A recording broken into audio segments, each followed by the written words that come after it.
people hear that word desert, they think of an absence of life. They think of dry or drought, but in reality, it's such an abundant place.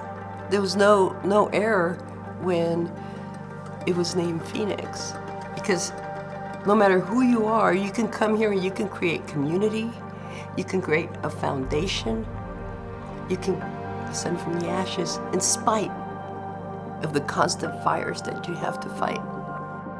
We defy the odds. I mean, you literally walk out into the heat and you're melting. Every time I tell somebody where I'm from, they're like, there's black people there, and I'm like, yeah, there's always been black people here. I love having that freedom, really, that space. And that's something that the desert gives us. It gives us so much space.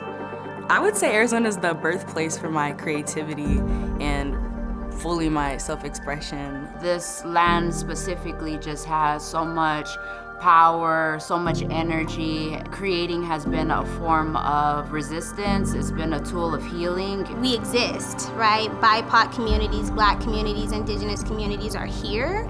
The story of Phoenix is my story. It's the story of Black people around the country. The thing that's so important about the Carver Museum and Cultural Center is not just what it represents from the past, but what it represents now and for the future. It's actually a symbol of resilience, of what people can build even when there's boundaries all around them, both physical, economic, social. It didn't stop them.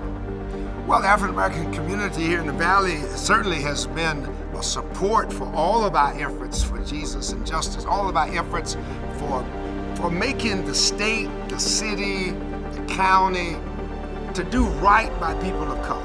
I personally keep fighting for justice because I have no other choice. When tragedy happens, the community comes together and our voices are overwhelming. It's huge, it's big, and we support one another. We're all very encouraging of each other and elevating that atmosphere to really highlight the potential of this growing city. There is a very strong culture of artists and creators and leaders that are thriving here in Phoenix. We're seeing that more and more art is being creative because we have so many stories to tell.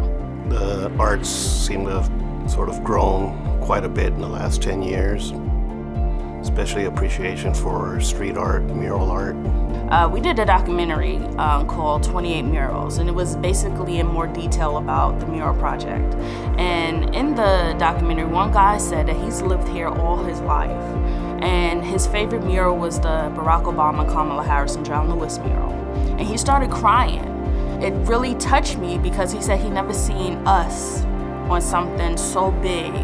He said it just made him Phoenix feel like it was home for him. We actually run this. This exists because of us. Generations have created the foundation of this space for us to be here.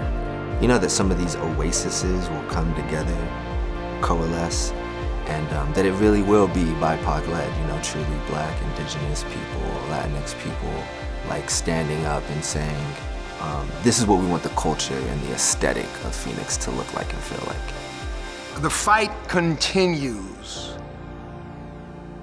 And the younger generations are really taking the baton that some of us are trying to give to them. And that gives me hope. Yeah.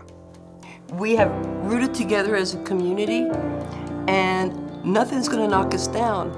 There's so much fuel that you just ascend coming out of it going, empowered.